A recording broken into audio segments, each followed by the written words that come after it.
Good morning, everyone. Welcome to today's Exploring by the Seat of Your Pants Hangout. My name is Joe Grabowski, and I will be your host for today. If you've been following along this month, you know that we have been featuring amazing women in science, adventure, exploration, and conservation all month long. It's been a ton of fun. We're 3 weeks in. We've got another full week of events coming up next week we're really excited about. But today, I'm excited to have Callie Broaddus joining us today. She's a senior designer at National Geographic Kids, where she's designed and art directed over 100 books on a wide range of topics, including science, space, baby animals, snow leopards, trash, and more. She's a member of the Rainforest Trust Council and sits on the board of directors of the Bull Run Mountains Conservancy. So as a freelance journalist and photographer, she's covered topics spanning education in the Marshall Islands and rhino conservation in Botswana, to local solar legislation and the craft beer boom. She's a dedicated conservationist and believes that youth empowerment through environmental education is key to fighting the climate and biodiversity crisis. So, Callie, it's so awesome to have you joining us live today. We're really excited to check out your presentation, and it's just awesome to have you here. I'm so stoked to be here. All right. Well, before we get started, I did mention we have a classroom who does have to duck out early. So I'm going to let them have a question before we even start. So Mrs. Stein's class has some grade 3s hanging out with us in Freehold, New Jersey. Let me turn their microphone on so we can say hi. How are we doing, grade 3s? All right. So I heard a rumor that you might have a question for Callie. So if you're ready, we're ready. Okay. What are the different species of rhinos and how do they live? How long do they live? How long do they live? Okay, so there are there are many different species of rhinos, but the ones that I have worked on are the ones that live in southern Africa. And the main ones that you need to know from there are the black rhino and the white rhino. And they're actually very different. They look really similar when you're just kind of looking at pictures of them on Google, but they're pretty different. So the black rhino is critically endangered, which means there are only 5,000 of them left in the world, and it means that they are in pretty grave danger of going extinct, which means they really need our help to protect them. The black rhino has a pointy little lip, which is really cute. And it also is what we call a browser, which means that it lives kind of more in the brush, and they're harder to find. They eat things like bushes. They browse bushes and leaves off of like in the bush. And then the white rhino, those are more easily identified by a square lip. So when you look down at their lips, it's really flat instead of pointy like a black rhino.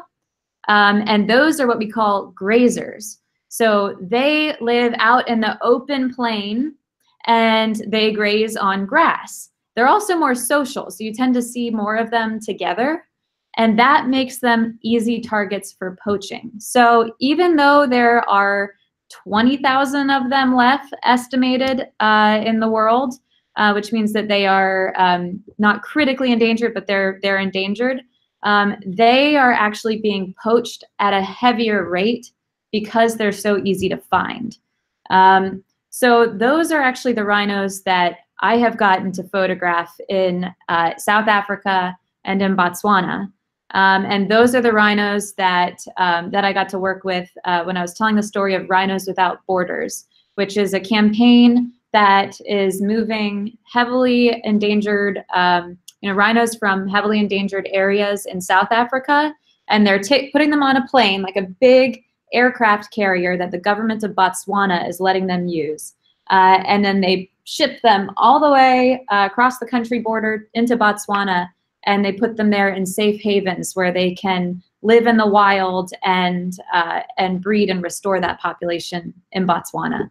So to give a long answer to your really great question, the two that you can go read more about if you're interested in Africa would be the black rhino and the white rhino. All right. Awesome, Callie. Thanks so much. And grade 3s in Freehold, thank you for the awesome question. Callie, we'll let you take over for a little bit now, and then we'll meet some of our other classrooms afterwards. Okay, awesome. Thank you guys for that question. It's great to start out with a question because That's more fun than talking. So I am talking to you from National Geographic in Washington, D.C.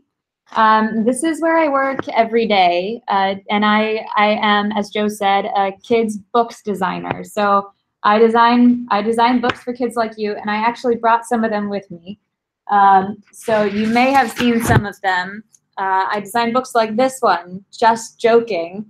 This is our jumbo edition, which is all jokes about animals and science, books about ocean animals, and crazy fact books that you didn't know, and so many others. So I really enjoy the work that I do here. It's incredible to be here, but my job here making books doesn't take me to faraway places, wild places like you might imagine working for National Geographic.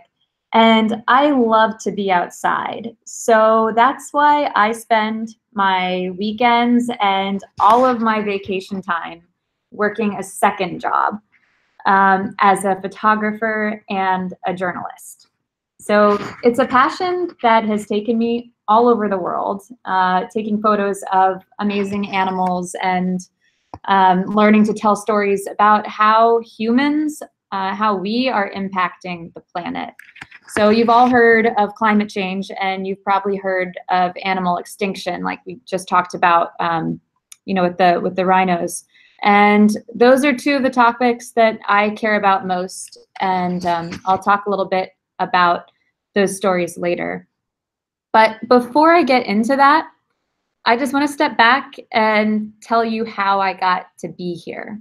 So I was trying to think of my earliest memory of loving nature, aside from just growing up in rural Virginia, where I grew up on a farm, and nature was kind of my playground. But the event that came to mind was actually not a very positive one. It was one of the first lessons I ever learned about animals. I was in preschool, so I was a lot younger than all of you guys. And I was playing on the porch with my cousin. And he was just a couple months older than me, but his mom was a scientist, and he grew up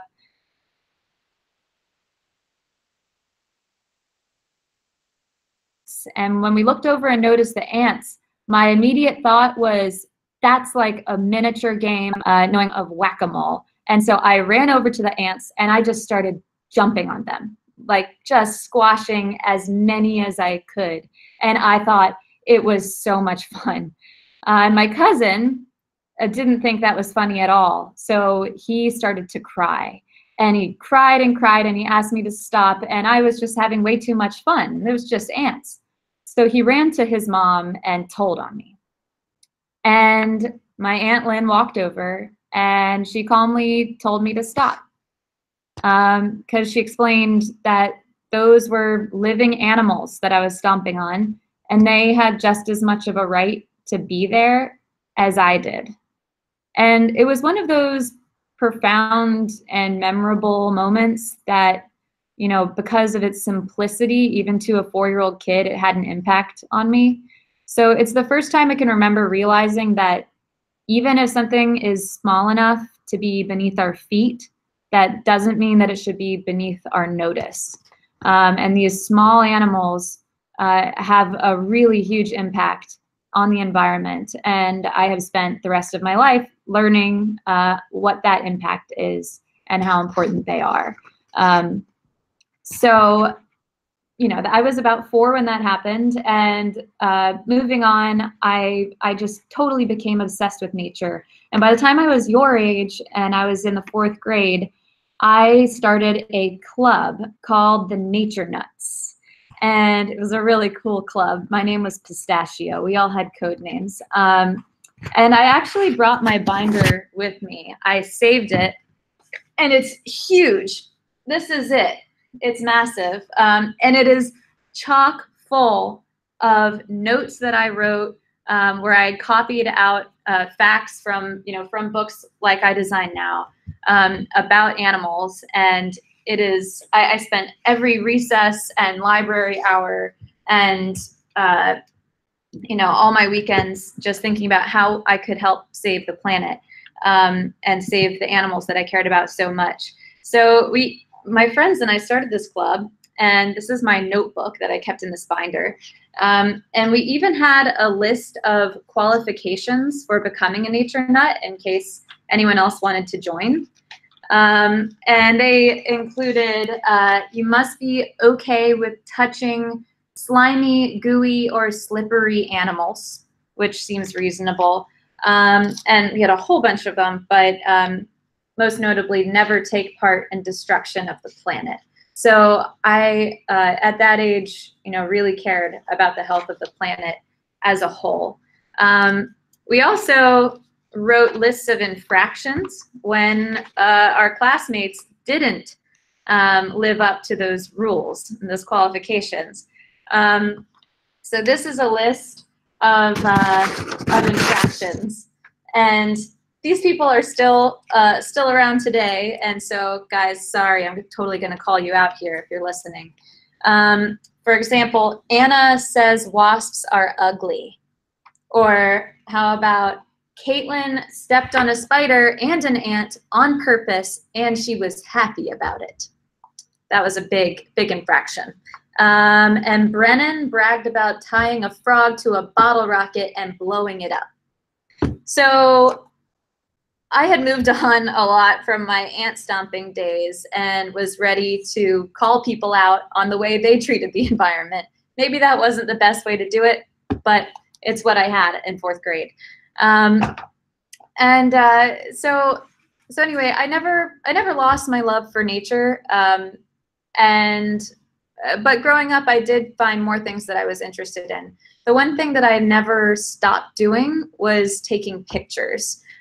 When I was growing up, I always had a camera on me, and I had a little backpack that I would wear out into the woods, and it had all of my survival gear in it in case I got lost, and my camera. And so I was taking pictures from by the time I was 8 or 9, and I started selling photos when I was 13, and I've never stopped. So that's what I still do now.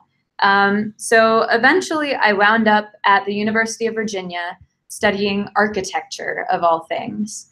But I knew by the end of that 4 years, I knew that I didn't want to design buildings forever. So, and I really missed nature and what I had loved so much as a kid. So I tried to find a way to take the skills I had learned in college and get myself back into nature. And so I came to National Geographic, and I brought my design portfolio. I physically walked into the building and found an art director for National Geographic Kids. And I said, "Hi, my name is Callie Broaddus. Here's my portfolio and my resume. Can I please have a job here designing books for kids?" And I got the job. A few months later, I walked in for my first day of work, and I got to work on a book called Jimmy the Joey, about an orphan koala that was designed by one of my coworkers who sits next to me now. And that was 6.5 years ago, and I'm still designing books, and I'm still selling photos on the side. And I just love it. But a few years ago, a magazine used some of my photos that I take outside of work. And the editor asked if I could write too. And I said, "No, absolutely not. I hate writing." But I said I'd give it a go, and that the editor could rewrite it if it was bad. Well, it wasn't bad. It wasn't great, but it wasn't bad. And he gave me some tips on how to make it better, and then gave me another writing assignment. And I started doing more and more assignments until I was writing 2 or 3 a month on a really wide range of topics. Like Joe mentioned, everything from the history of polo or the economy in Virginia to legislation on solar energy laws in Virginia, to education in the Marshall Islands, which is this amazing group of island nation in the Pacific that's 7,000 miles away from here, and at great threat from climate change. So I learned to write about pretty much everything. But what I enjoyed doing most, just like with design, were stories that brought me back to my nature nuts roots from 4th grade. So photography and writing have taken me to some really wild places in America and overseas, the Marshall Islands and Russia and England and South Africa and Botswana. And next week I'm actually going to Kenya, and then later this spring I'll be in Colombia in the rainforest. So it's a passion that has given me access to nature. And I'm so grateful for that. And so what I want to do now is share my screen with you and just show you some of the photos that I took in South Africa and Botswana and those stories that I worked on there. And then afterward, I think we'll be able to answer some questions, and, you know, please ask away. So just 1 second, I'm going to share my screen and then go over to a little slideshow that I have. Okay, am I screen sharing? Are we good? Looks good so far. I see me. I think you just need to pull up the presentation. It might just be coming up slowly. Yeah. Okay, are we there? We're good. We're full screen. Good to go. Awesome. So, so this is me in South Africa. This is taken in Kruger National Park, and this is hugging a baobab tree, which is this really incredible tree in the landscape of South Africa. So I want to start in Africa, in South Africa, and tell you about the reason I came there, which was I came to do two stories. One was to photograph these guys, white rhinos. And as we talked about with the class earlier, you can see how their lip is kind of square on the bottom. So that's how you know it's a white rhino. So this is one of the rhinos that was moved by Rhinos Without Borders from a heavily poached area in South Africa to a safe haven in Botswana. So that is one of the stories, one of the reasons I went to Africa for this trip. And the other reason was to go with a group called the Rainforest Trust, which protects habitat for endangered species. So it does things like buying large pieces of land that the rhinos might live on and protecting them forever so that they'll always have a place to live. So this is one of the sites that we went to look into protecting it. The Rainforest Trust has already protected a big chunk of land here, and we're hoping to protect more. But we also took a pit stop on the coast where we got to go underwater with great white sharks and see just how complex the ecosystem, the global ecosystem is, and the ecosystem of South Africa is. They have animals as large and ferocious as the great white shark, and those animals are really connected to the animals that you see on land in a really complex way. So this is a great white shark and a cage on the bottom left-hand side. So that's where people can go into the cage and safely see the great whites. So rather than going to a zoo where the great white might be, or where a shark might be in a container, we instead put ourselves in the container and then go see them. So it's a really cool way to be able to connect with nature and see animals in their habitat, even dangerous ones like this. So the reason we were down there in Cape Town, where we got to see the sharks, was because we were visiting one of the reserves that Rainforest Trust had already protected. And it protects this little tortoise, which is called the geometric tortoise. It's absolutely tiny, and it has this gorgeous Fabergé egg-looking shell. It's really intricate looking, and there are only 700 of them left in the world. So how do you find something that's really tiny and there are only 700 of them left? You use a dog. So this dog is specially trained to find this species of tortoise. So they go out. This is his handler, Vicky, and this is Bryn. Sorry, her handler, Vicky. So Bryn will go out and seek, and we thought it would take a few hours to find a tortoise, but she found one within about 30 seconds. Their noses are that powerful, that impressive. So she found this little tortoise, and you can see that it's about as small as the palm of your hand. And then on the right, one of the reasons that I think photography is so interesting is because we didn't even realize until I got home that this camouflage, the pattern on the tortoise's shell perfectly camouflages it with the flowers that bloom in its surroundings, and this endangered habitat called the fynbos. So that was our first stop, was to check on this reserve, which is the last place in the world where these tortoises live. And that was a total success, getting to see those animals and even hold them in our hands. So then we traveled north to the mountain range I showed earlier to look at these plots of land. And you can see all the little dividing lines on a topography map.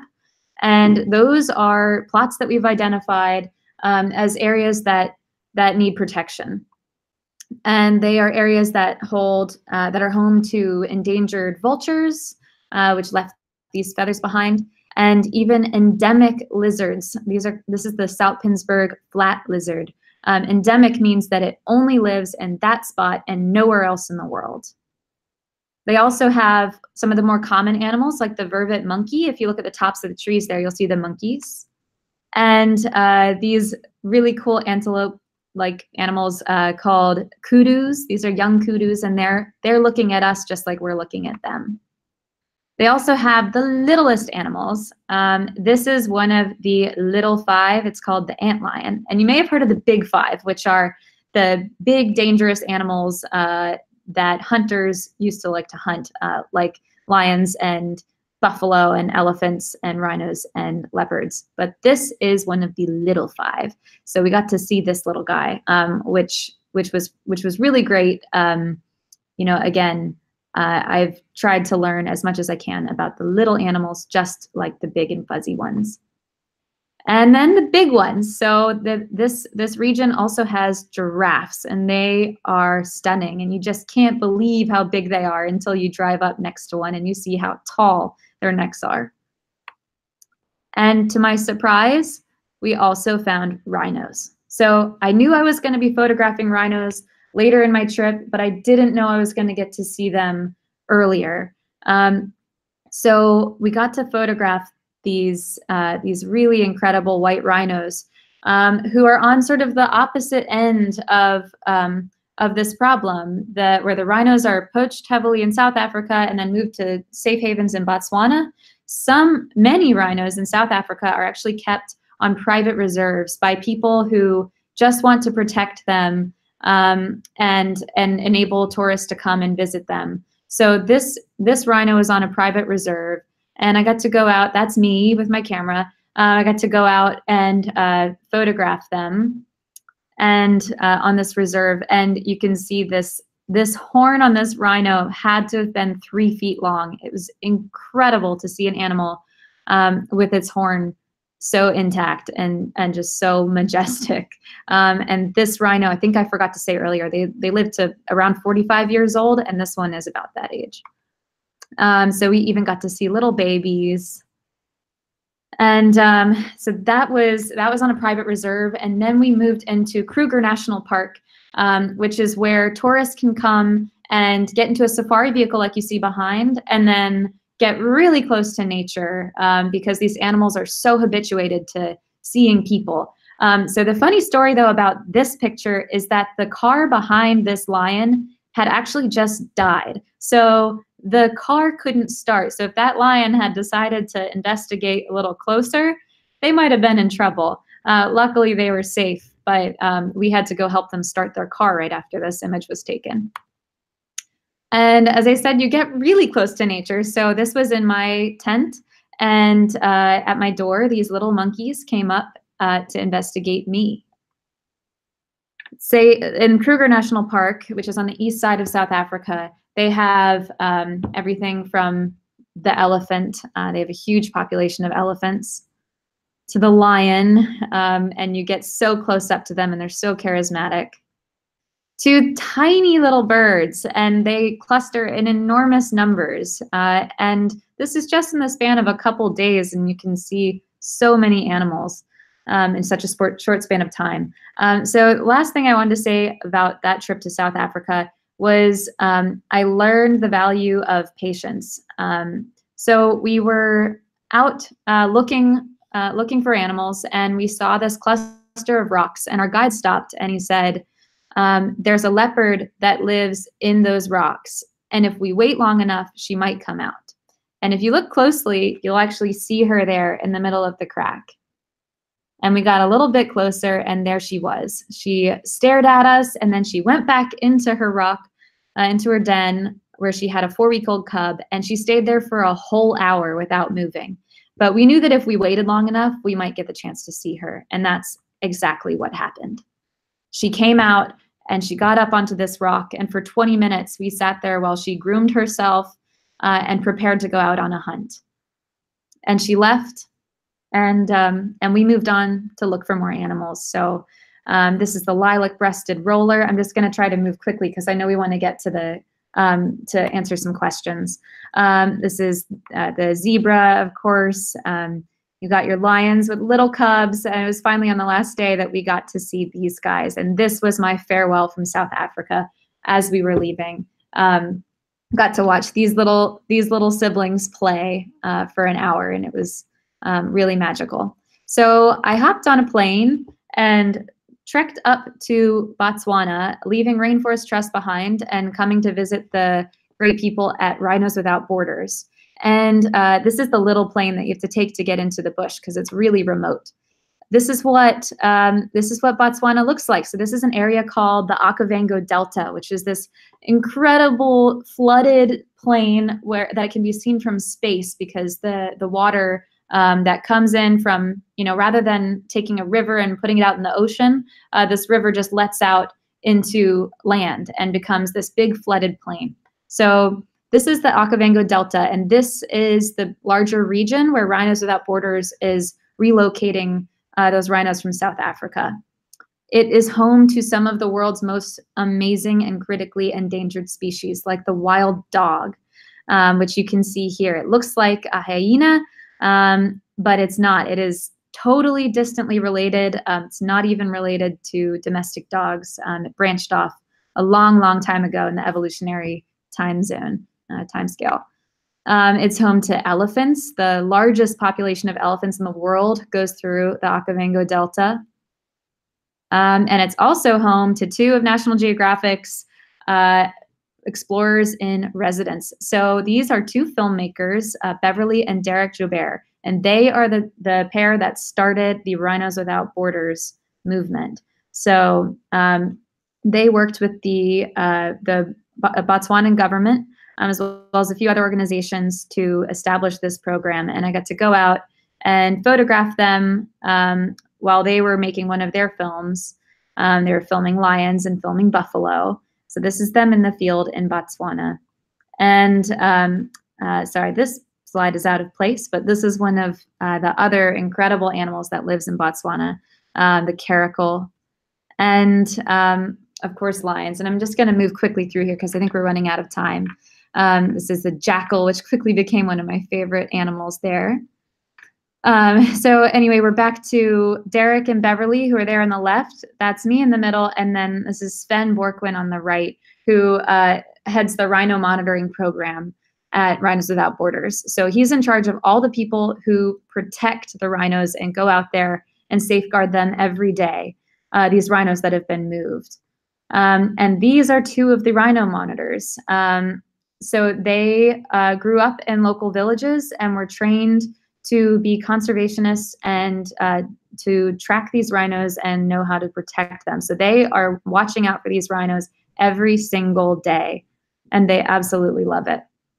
You'll see that if you look at the foot of this rhino, it's got this little satellite tracker, and it's actually on both feet. And so those little trackers, they put them on when they move them from South Africa into Botswana so that they always know where they are, because they want to make sure that if they are moving rhinos into this area to protect them, that they always know where they are and they never lose one. So they've moved about over 80, I think they're at 87, and they still track them every day. So again, I'm just going to quickly get through these images and I am done, so we can just go to Q&A. I'm going to turn off, Screen sharing. Okay. Are we good? You're back. Hey, Callie. Okay. Right. Well, Callie, thank you for sharing those 2 adventures with us. I mean, they look like 2 beautiful, amazing places, and your photography is superb. So thank you for sharing those pictures and stories with us. Of course. All right. Well, let's get to meeting some of our classrooms and get some of their questions. So let's see. We're going to go to Mrs. Larmer's grade 5-6s who are hanging out with us in North Bay, Ontario. So here in Canada, probably about 4 hours from me, I think. So let's get their microphone turned on. How we doing, North Bay? Good. Yeah.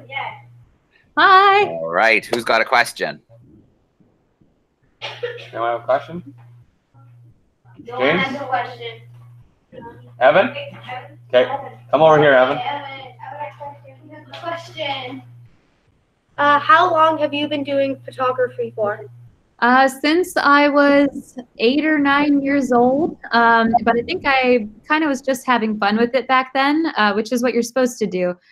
Just walking around in the woods, taking pictures. And it wasn't until I was 13 that I started selling pictures. And then I was in college when I really got serious about it, and started really trying out new techniques and getting more expensive cameras, and kind of investing in it and seeing it as a potential career. So it's been 3 or 4 years now that I have really relied on it as a second career. Yeah. All right, let's jump to Kalispell, Montana this time. We have Mrs. Landrum's 3rd graders are joining us. Let's get their microphone turned on. Where did it go? There it is. How we doing, Montana? Look, you're right there. It's good. Get in front of there so that she can see you. Back down a little. Go down a little. Right. Perfect. Talk to her. When are you going on your next trip? Where am I going on my next trip? And when? And when? I leave on Thursday. So I guess I leave in 6 days. And I'm going to be going to Kenya. I'll be flying into Nairobi, Kenya, where we will meet with a group called the Greenbelt Movement, which is a nonprofit that is working on planting trees all across Kenya and empowering kids and women to make a living planting trees. So I'll be going to visit them and documenting that tree planting effort there. And yeah, I leave in 6 days. So really soon. I'm so excited. All right, pretty lucky. Let's go to Kitchener, Ontario this time. Mr. Chidiak's group is joining us. Let's get their microphone turned on, see how they're doing. How we doing, Kitchener? How are we? We're good. Hi.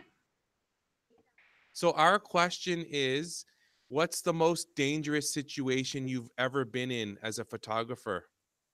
Oh, gosh. You know, even when you get to photograph these really wild and really dangerous animals, it's usually actually very safe, because the people you go out with, you should always go out with expert guides and scientists, people who really know what they're doing and who have studied those animals for a long time. I think one of the things about being a journalist is that you kind of, you know, I'm not an expert on any animal or on any situation. But what I do is I go into a situation, I learn as much as I can, and then I try to write an article that conveys that information to someone else. So when I go into those situations, I always like to make sure that I'm with someone who really knows what they're doing. And when you're with those people, you tend not to actually get into any dangerous situations. So I actually can't think of anything that comes to mind that was particularly dangerous, but I can tell you that the only moment on this last trip that I really felt like I was close to danger was when I had a guide who pulled up to a sleeping male lion, and he pulled up really close. It was so close that my camera couldn't actually focus on the lion, because he was so close to me. He was probably 5 feet away, and he was sleeping, and then he just rolled up and looked straight at us. And when you look eye to eye with a lion, face to face, it's a little terrifying. So I think that's probably the closest. All right. Thank you for the question. Let's see. Mr. Gallagher's group is joining us in the US. I believe they're in Texas. Let's get their microphone turned on and see how they're doing. All right, sir. Go ahead, Noah. Go ahead, ask your question. My question is, what is your favorite animal?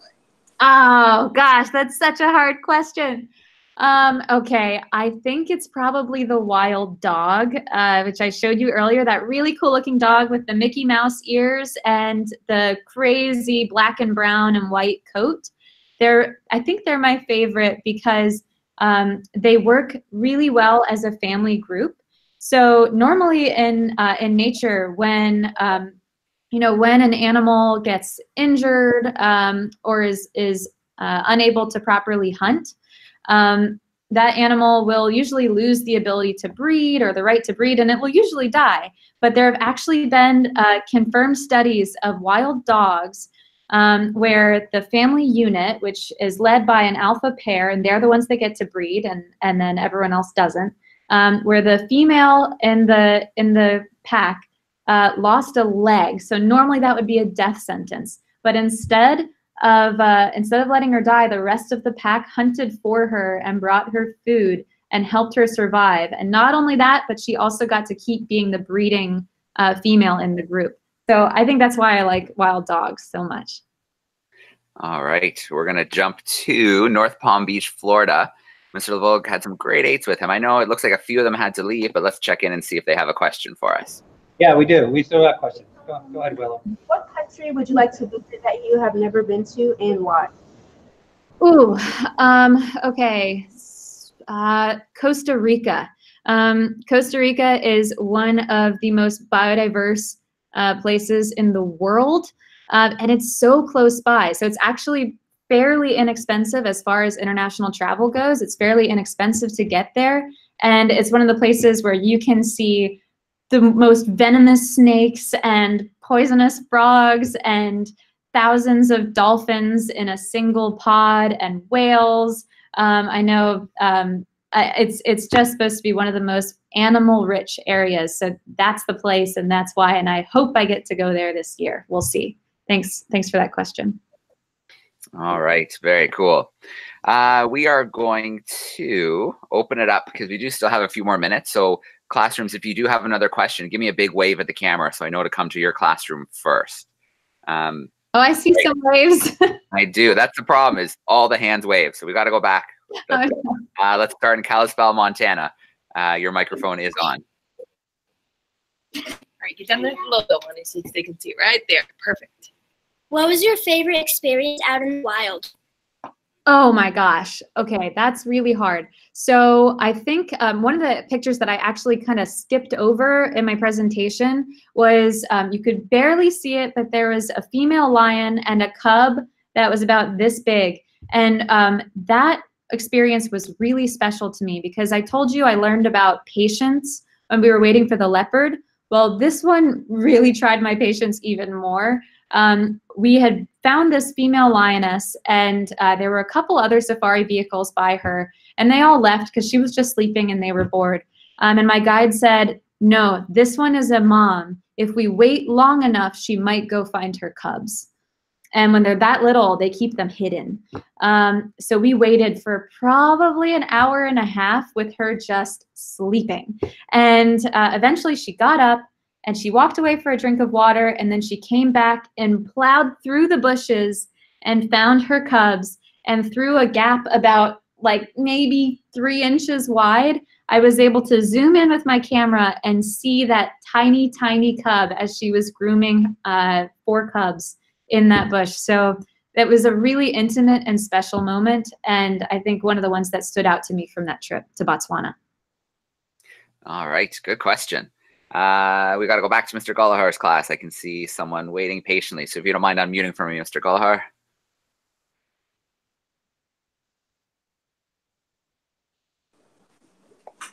Okay, we're gonna get on camera there. Go. Got it, buddy. My question is the white rhino bigger than the black rhino, or the black rhino bigger than the white one? I believe the white rhino is a little bit bigger. Yeah, I think they're bigger. But again, I'm not an expert on any specific animal, so but I'm pretty sure the white rhino is bigger. That's a good question. I'll have to go Google it. All right. Awesome. Mr. Chidiak's class, your microphone is on again. I see hands. Awesome. So Liana, come on over.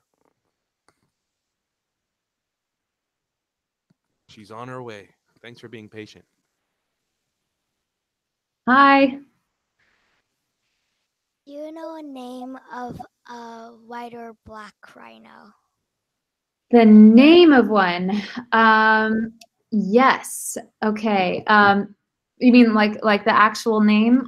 So most of the ones that they have in the wild, they don't name. But some of the ones that were in Botswana were very special. One of them was a baby, and they named her Beverly.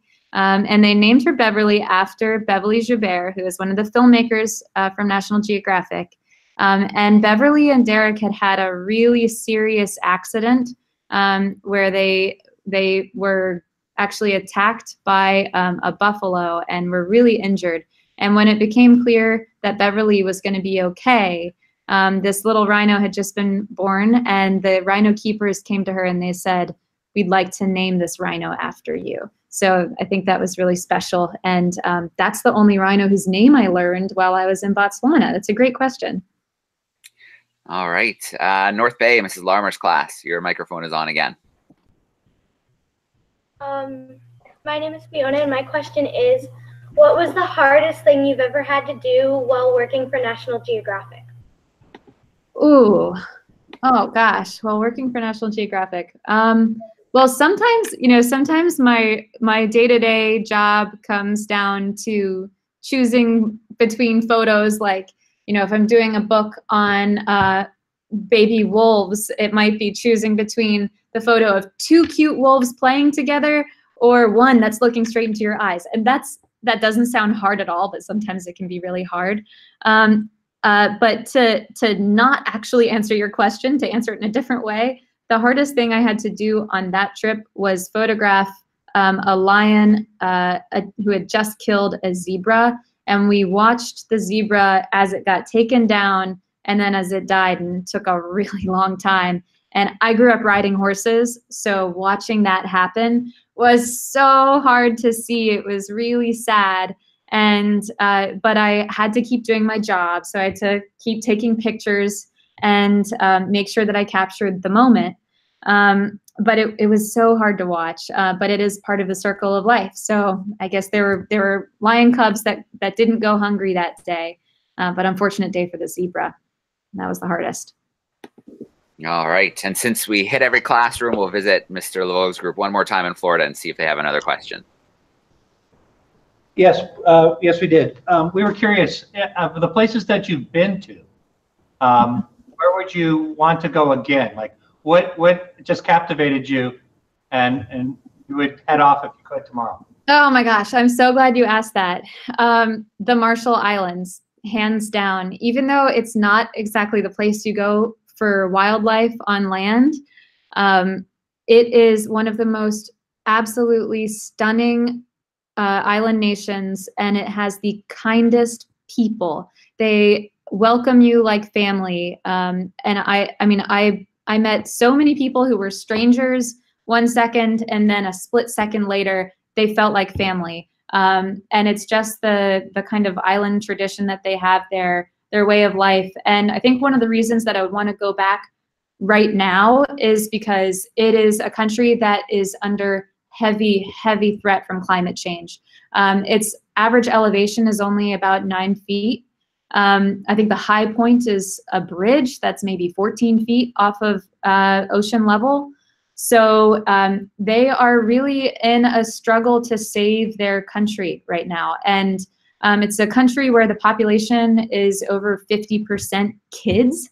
So because people are having kids really young, and they're having a lot of kids. So it's a place where you have tons of really happy, playful, young people, and they are just trying to save the world they live on. So it's an amazing place to be. It's beautiful.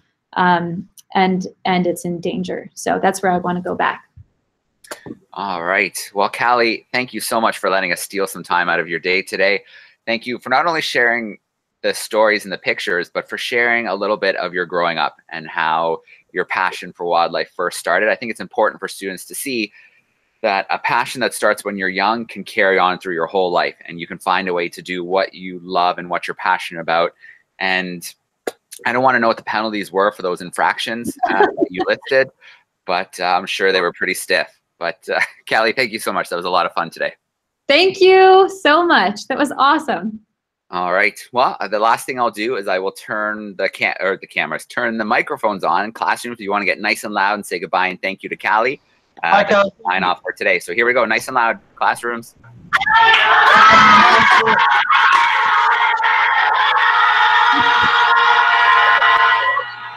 All right. Awesome job. You guys are pros at that. As always, thank you so much, everyone, for hanging out today. Callie, thank you. And we are going to sign off for today.